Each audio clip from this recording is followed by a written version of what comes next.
Chapter 47, The Map Maker. It was a cold, sultry afternoon.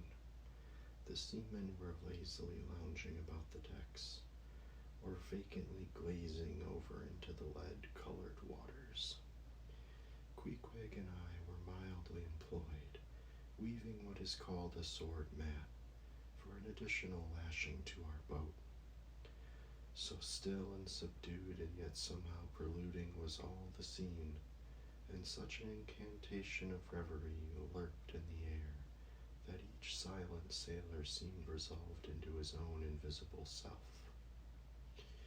I was the attendant or page of Queequeg, while busy at the map. As I kept passing and repassing the filling or woof of marline between the long yarns of the warp, using my own hand for the shuttle, and as Queequeg, standing sideways ever and anon, slid his heavy oaken sword between the threads, and idly looking off upon the water, carelessly and unthinkingly drove home every yarn. I say so strange a dreaminess did there then reign all over the ship and all over the sea, only broken by the intermitting dull sound of the sword, that it seemed as if this were the loom of time, and I myself were a shuttle, mechanically weaving and weaving away at the fates. There lay the fixed threads of the warp, subject to but one single ever-returning, unchanging vibration, and that vibration merely enough to admit of the crosswise interblending of other threads with its own. This warp seemed necessity, and here, thought I, with my own hand I ply my own shuttle, and weave my own destiny into these unalterable threads.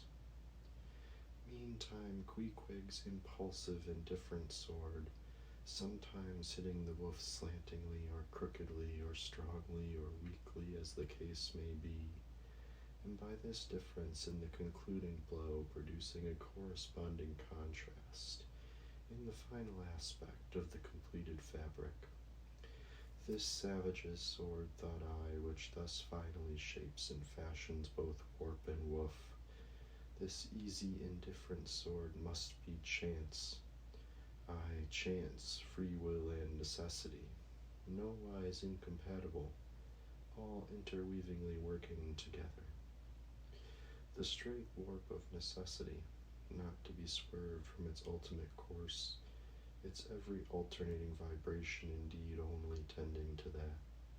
Free will still free to ply her shuttle between given threads, and chance, though restrained in its play within the night lines of necessity, the sideways in its motions modified by free will, though thus prescribed to be by both, chances by turns rules either, and has the last featuring blow at events. Thus we were weaving and weaving away when I started at a sound so strange, long-drawn, and musically wild and unearthly, that the ball of free will dropped from my hand, and I stood gazing up at the clouds whence that voice dropped, like a wing. High aloft in the cross trees was that mad gay header Tashtego. His body was reaching eagerly forward, his hand stretched out like a wand, and at brief sudden intervals he continued his cries. To be sure, the same sound was that very moment perhaps being heard all over the seas, from hundreds of whalemen's lookouts perched as high in the air, but from few of those lungs could that accustomed old cry have derived such a marvelous cadence as from Tashtego the Indians. As he stood hovering over you half suspended in air, so wildly and eagerly peering towards the horizon, you would have thought him some prophet or seer beholding the shadows of fate, and by those wild cries announcing their coming. There she blows, there, she blows. Where away? On the lee beam, about 2 miles off, a school of them, Instantly all was commotion. The sperm whale blows as a clock ticks, with the same undeviating and reliable uniformity. And thereby whalemen distinguish this fish from other tribes of his genus. "There go flukes," was now the cry from Tashtago, and the whales disappeared. "Quick, steward," cried Ahab. "Time, time." Doughboy hurried below, glanced at the watch, and reported the exact time to Ahab. The ship was now kept away from the wind, and she went gently rolling before it. Tashtago reporting that the whales had gone down heading to leeward. We confidently looked to see them again directly in advance of our bows. For that singular craft in one direction, at times evinced by the sperm whale, when sounding his head in one direction, he nevertheless, while concealed beneath the surface, mills round and swiftly swims off in the opposite quarter. This deceitfulness of his could not now be in action, for there was no reason to suppose that the fish seen by Tashtago had been in any way alarmed, or indeed knew at all of our vicinity. One of the men selected for shipkeepers, that is, those not appointed to the boats, by this time relieved the Indian at the main masthead. The sailors at the fore and mizzen had come down. The line tubs were fixed in their places. The cranes were thrust out. The main yard was backed, and the three boats swung over the sea like three samphire baskets over high cliffs. Outside of the bulwarks, their eager crews had one hand clung to the rail, while one foot was expectantly poised on the gunwale. So looked the long line of man-of-war's men about to throw themselves on board an enemy's ship. But at this critical instant a sudden exclamation was heard that took every eye from the whale. With a start, all glared at dark Ahab, who was surrounded by 5 dusky phantoms that seemed fresh formed out of air. Chapter 48. The First Lowering. The phantoms, for so they then seemed, were flitting on the other side of the deck, and with a noiseless celerity were casting loose the tackles and bands of the boat which swung there. This boat had always been deemed one of the spare boats, though technically called the captain's, on account of its hanging from the starboard quarter. The figure that now stood by its bows was tall and swart, with one white tooth evilly protruding from its steel-like lips. A rumpled Chinese jacket of black cotton funereally invested him, with wide trousers of the same dark stuff. But strangely crowning this ebonness was a glistening white plaited turban, the living hair braided and coiled round and round upon his head. Less swart in aspect, the companions of this figure were that vivid tiger-yellow complexion, peculiar to some of the aboriginal natives of the Manilas, a race notorious for a certain diabolism of subtlety, and by some honest white mariners supposed to be the paid spies and secret confidential agents on the water of the devil their lord, whose counting room they supposed to be elsewhere.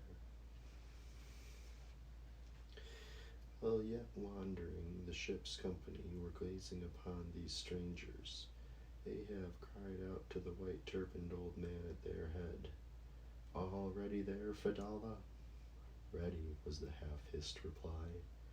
"Lower away then, do you hear?" shouted across the deck. "Lower away there, I say." Such was the thunder of his voice that, spite of their amazement, the men sprang over the rail.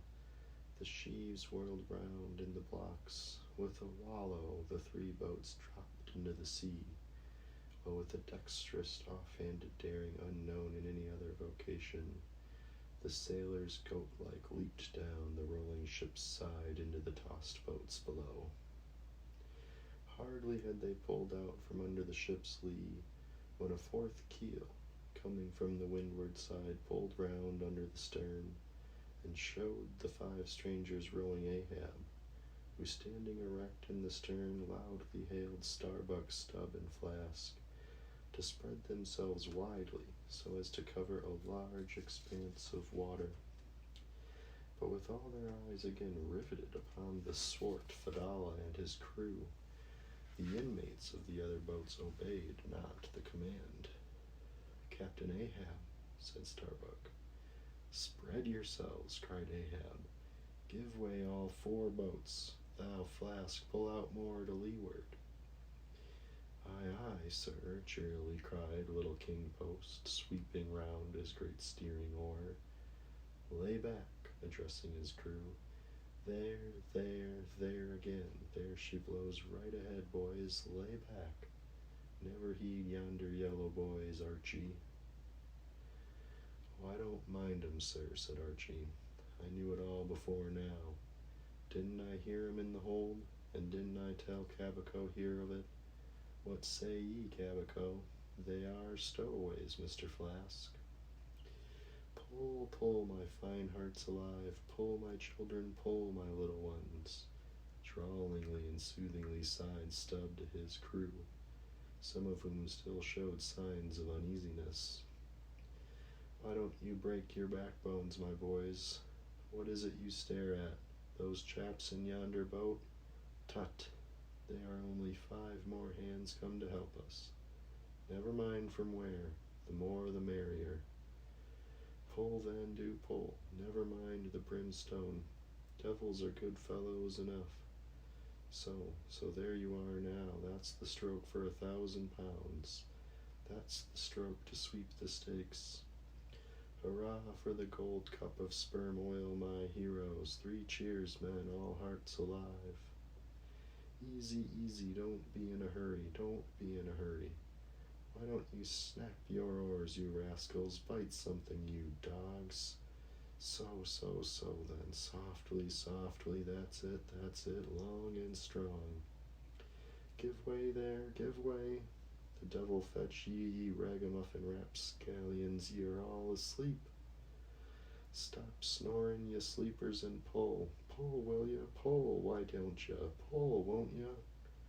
Why, in the name of gudgeons and ginger cakes, don't ya pull? Pull and break something. Pull and start your eyes out. Here, wiping out the sharp knife from his girdle.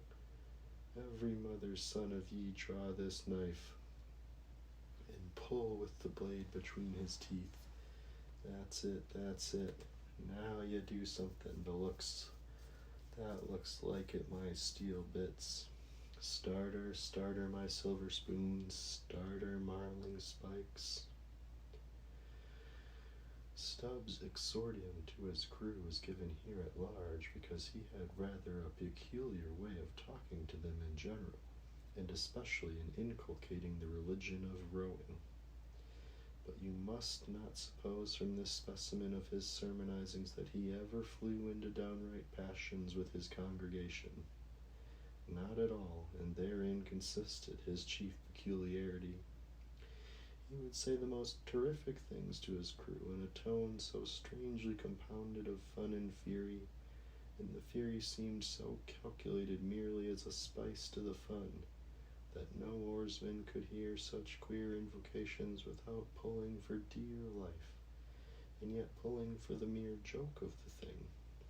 Besides, he all the time looked so easy and indolent himself, so loungingly managed his steering oar, and so broadly gaped open-mouthed at times, that the mere sight of such a yawning commander, by sheer force of contrast, acted like a charm upon the crew.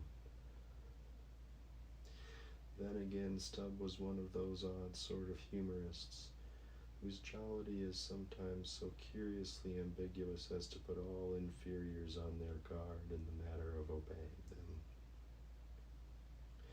In obedience to a sign from Ahab, Starbuck was now pulling obliquely across Stubb's bow, and when for a minute or so the 2 boats were pretty near to each other, Stubb hailed the mate. "Mr. Starboard, Starbuck, Larboard boat there, ahoy, a word with you, sir, if you please. Halloa, returned Starbuck, turning round not a single inch as he spoke, but still earnestly but whisperingly urging his crew, his face set like a flint from Stubbs. What think ye of those yellow boys, sir? Smuggled on board somehow before the ship sailed. Strong, strong boys, in a whisper to his crew, then speaking out loud again. A sad business, Mr. Stubb. Seethe her, my lads. But never mind, Mr. Stubb, all for the best. Let all your crew pull strong, come what will. Spring, my men, spring. There's hogsheads of sperm ahead, Mr. Stubb, and that's what you came for. Pull, my boys. Sperm's the play. This at least is duty and profit hand in hand. Aye, I thought as much, said Loquaz Stubb, and the boats diverged. As soon as I clapped eye on him, I thought so and that's what he went into the afterhold for so often as Doughboy long suspected. They were hidden down there, the white whales at the bottom of it. Well, so be it. Can't be helped. All right, give way, men. It ain't the white whale today, give way. Now, the advent of these outlandish strangers at such a critical instant as the lowering of the boats from the deck, this had not unreasonably awakened a sort of superstitious amazement in some of the ship's company. But Archie's fancied discovery having some time previous got aboard among them, though indeed not credited then, this had in some small measure prepared them for the event. It took off the extreme edge of their wonder, and so what with all this and Stubbs' confident way of accounting for their appearance, they were for the time freed from superstitious surmisings. Though the affair still left abundant room for all manner of wild conjectures as to dark Ahab's precise agency in the matter from the beginning.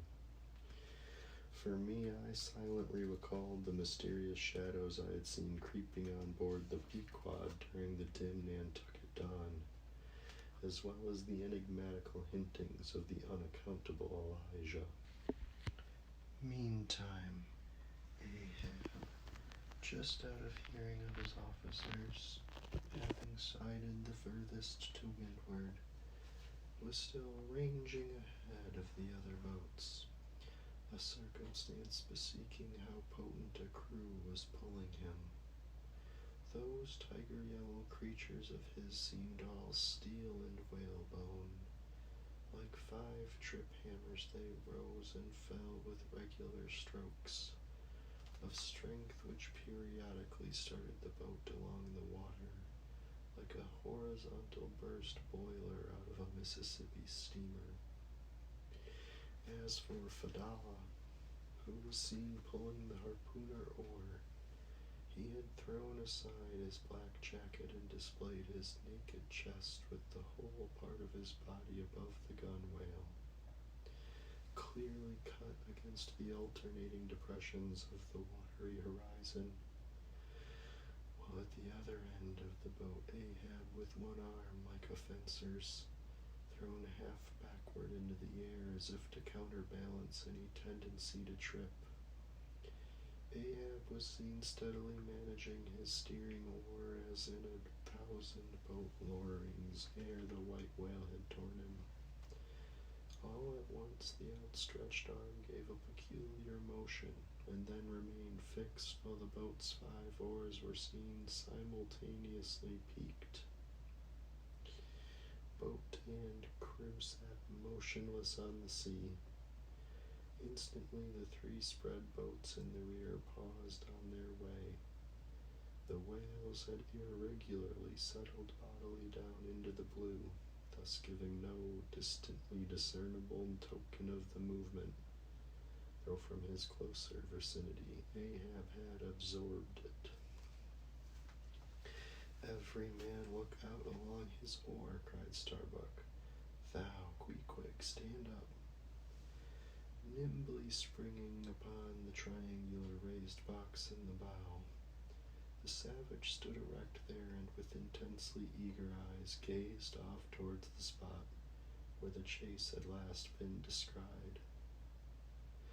Likewise upon the extreme stern of the boat, where it was also triangularly platformed level with the gunwale, Starbuck himself was seen coolly and adroitly balancing himself to the jerking tossings of his chip of a craft, and silently eyeing the vast blue eye of the sea. Not very far distant, Flask's boat was also lying breathlessly still, its commander recklessly standing upon the top of the loggerhead, a stout sort of post rooted in the keel and rising some 2 feet above the level of the stern platform. It is used for catching turns with the whale line. Its top is not more spacious than the palm of a man's hand, and standing upon such a base as that, Flask seemed perched at the masthead of some ship which had sunk to all but her trucks. But Little King Post was small and short, and at the same time Little King Post was full of a large and tall ambition, so that this loggerhead standpoint of his did by no means satisfy King Post. "I can't see 3 seas off. Tip us up an oar there and let me on to that."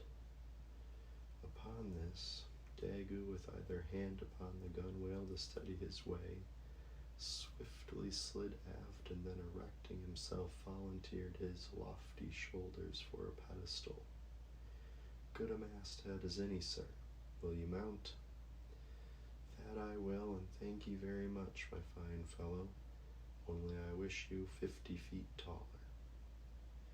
Whereupon, planting his feet firmly against 2 opposite planks of the boat, the gigantic Negro, stooping a little, presented his flat palm to Flask's foot, and then putting Flask's hand on his hearse-plumed head and bidding him spring as he himself should toss, with one dexterous fling landed the little man high and dry on his shoulders. And here was Flask now standing. Daggoo, with one lifted arm, furnished him with a breastband to lean against and steady himself by. At any time it is a strange sight to see the tyro, to see with what wondrous attitude of unconscious skill the whaleman will maintain an erect posture in his boat, even when pitched about by the most riotously perverse and cross-running seas. Still more strange to see him giddily perched upon the loggerhead itself under such circumstances. But the sight of little Flask mounted upon gigantic Daggoo was yet more curious, for sustaining himself with a cool, indifferent, easy, unthought of barbaric majesty, the noble Negro to every roll of the sea harmoniously rolled his fine form. On his broad back, flaxen-haired Flask seemed a snowflake. The bearer looked nobler than the rider, though truly vivacious, tumultuous, ostentatious little Flask would now and then stamp with impatience. But not one added heave did he thereby give to the Negro's lordly chest. So have I seen passion and vanity stamping the living magnanimous earth, but the earth did not alter her tides and her seasons for that. Meanwhile, Stubb, the second mate, betrayed no such far-gazing solicitudes.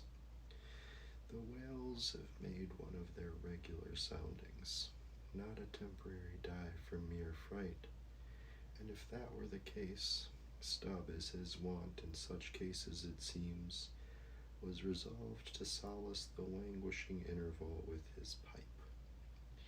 He withdrew it from his hat-band, where he always wore it aslant like a feather. He loaded it and rammed home the loading with his thumb end, but hardly had he ignited his match across the rough sandpaper of his hand when Tashtego, his harpooner, whose eyes had been setting to windward like two fixed stars, suddenly dropped like light from his erect attitude to his seat, crying out in a quick frenzy of hurry, "Down, down all, and give way. There they are." To a landsman, no whale nor any sign of a herring would have been visible at that moment. Nothing but a troubled bit of greenish-white water and thin scattered puffs of vapor hovering over it, and suffusingly blowing off to leeward like the confused scud from white rolling billows. The air around suddenly vibrated and tingled, as it were, like the air over intensely heated plates of iron. Beneath this atmospheric waving and curling, and partially beneath a thin layer of water, also the whales were swimming. Seen in advance of all other indications, the puffs of vapor they spouted seemed their forerunning couriers and detached flying outriders. All 4 boats were now in keen pursuit of that one spot of troubled water and air, but it bade fair to outstrip them. It flew on and on as a mass of interblending bubbles borne down a rapid stream from the hills. "Pull, pull, my boys," said Starbuck in the lowest possible but intensest concentrated whisper to his men, while the sharp fixed glance from his eyes darted straight ahead of the brow almost seemed as 2 visible needles in 2 unerring binnacle compasses. He did not say much to his crew, though, nor did his crew say anything to him. Only the silence of the boat was at intervals startlingly pierced by one of his peculiar whispers, now harsh with command, now soft with entreaty. How different the loud little king post.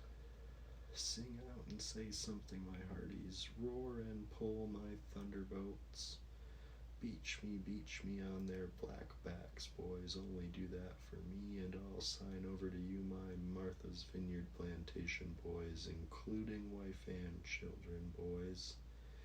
Lay me on, oh Lord, Lord. But I shall go stark staring mad. See that white water?" And so shouting, he pulled his hat from his head and stamped up and down on it, then picking it up, flirted it far off upon the sea, and finally fell to rearing and plunging in the boat's stern like a crazed colt from the prairie.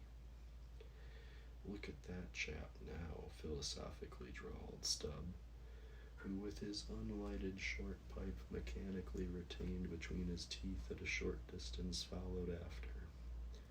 "He's got fits, that flask has. Fits, yes, give them fits. That's the very word, pitch fits into 'em. Merrily, hearts alive. Pudding for supper, you know. Merry's the word.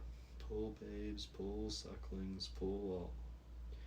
But what the devil are you hurrying about? Softly, and steadily, my men. Only pull and keep pulling, nothing more. Crack all your backbones and bite your knives in two, that's all. Take it easy. Why don't you take it easy, I say, and burst all your livers and lungs?" But what it was that inscrutable Ahab said to that tiger-yellow crew of his, these words were best omitted here, for you live under the blessed light of the evangelical land.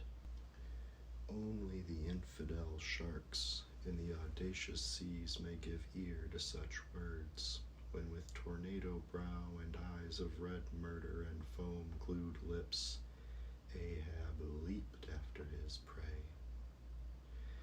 Meanwhile all the boats tore on. The repeated specific allusions of Flask to that whale, as he called the fictitious monster which he declared to be incessantly tantalizing his boat's bow with its tail.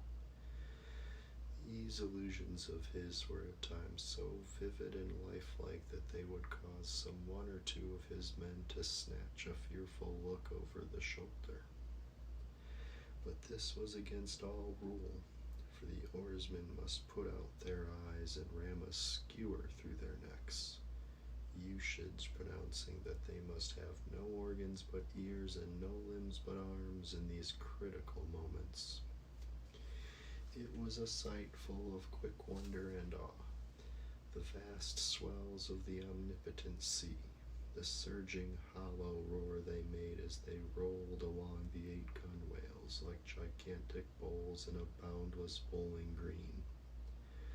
The brief suspended agony of the boat as it would tip for an instant on the knife-like edge of the sharper waves that seemed almost threatening to cut it in two, the sudden profound dip into the watery glens and hollows, the keen spurrings and goadings to gain the top of the opposite hill, the headlong sled-like slide down its other side. All these with the cries of the headsmen and harpooners, and the shuddering gasps of the oarsmen, with the wondrous sight of the ivory Pequod bearing down upon her boats with outstretched sails like a wild hen after her screaming brood. All this was thrilling. Not the raw recruit marching from the bosom of his wife into the fever heat of his first battle, not the dead man's ghost encountering the first unknown phantom in the other world. Neither of these can feel stranger and stronger emotions than that man does, who for the first time finds himself bowling into the charmed, churned circle of the hunted sperm whale. The dancing white water made by the chase was now becoming more and more visible, owing to the increasing darkness of the dun cloud shadows flung upon the sea.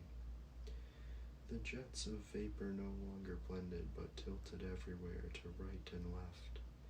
The whales seemed separating their wakes.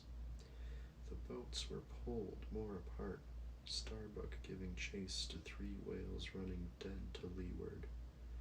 Our sail was now set, and with the still rising wind we rushed along, the boat going with such madness through the water that the lee oars could scarcely be worked rapidly enough to escape being torn from the rowlocks. Soon we were running through a suffusing wide veil of mist, neither ship nor boat to be seen. "Give way, man," whispered Starbuck, drawing still further aft the sheet of his sail. "There is time to kill a fish yet before the squall comes. There's white water again, close to spring." Soon after, 2 cries in quick succession on each side of us denoted that the other boats had got fast, but hardly were they overheard, when a lightning-like hurtling whisper Starbuck said, "Stand up," and Queequeg, harpoon in hand, sprang to his feet. Though not one of the oarsmen was then facing the life and death peril so close to them ahead, yet with their eyes on the intense countenance of the mate in the stern of the boat, they knew that the imminent instant had come. They heard, too, an enormous wallowing sound as of 50 elephants stirring in their litter.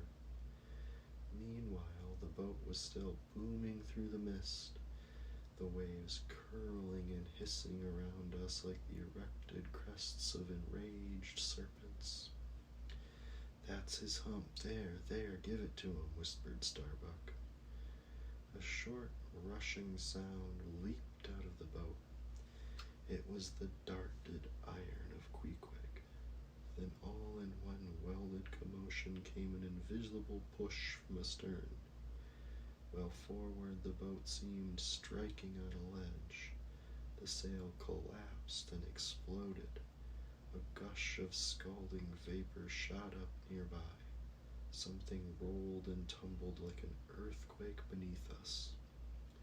The whole crew were half suffocated as they were tossed helter-skelter into the white curdling cream of the squall.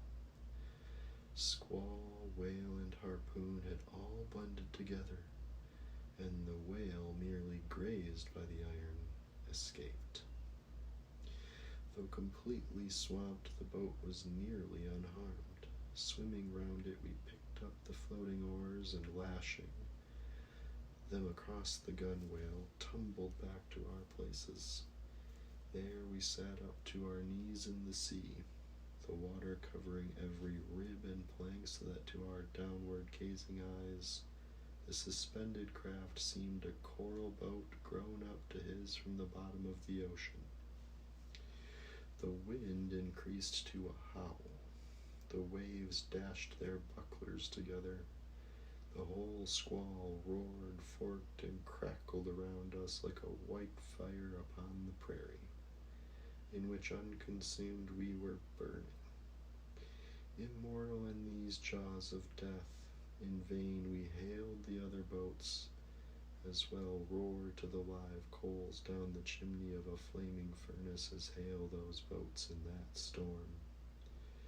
Meanwhile the driving scud, rack, and mist grew darker with the shadows of night. No sign of the ship could be seen. The rising sea forbade all attempts to bail out the boat. The oars were useless as propellers, performing now the office of life preservers.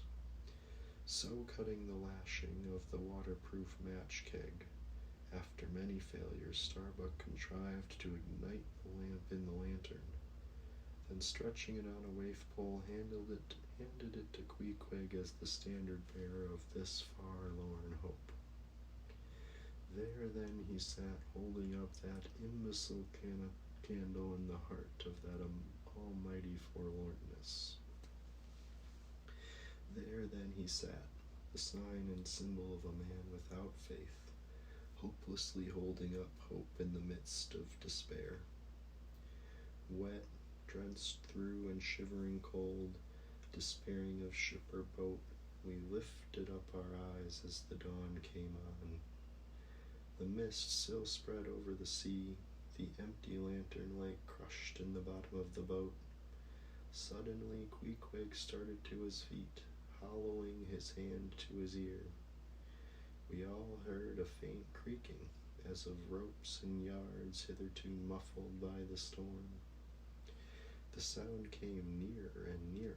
The thick mists were dimly parted by a huge, vague form. Affrighted, we all sprang into the sea as the ship at last loomed into view, bearing right down upon us within a distance of not much more than its length. Floating on the waves, we saw the abandoned boat, as for one instant it tossed and gaped beneath the ship's bows like a chip at the base of a cataract. And then the vast hull rolled over it, and was seen no more till it came up weltering astern. Again we swam for it, were dashed against it by the seas, and were at last taken up and safely landed on board. Ere the squall came close to, the other boats had cut loose from their fish, and returned to the ship in good time. The ship had given us up, but was still cruising if haply it might light upon some token of our perishing, an oar or a lance pole. Chapter 49. The Hyena. There are certain queer times and occasions in this strange mixed affair we call life, when a man takes this whole universe for a vast practical joke, though the wit thereof he but dimly discerns, and more than suspects that the joke is at nobody's expense but his own.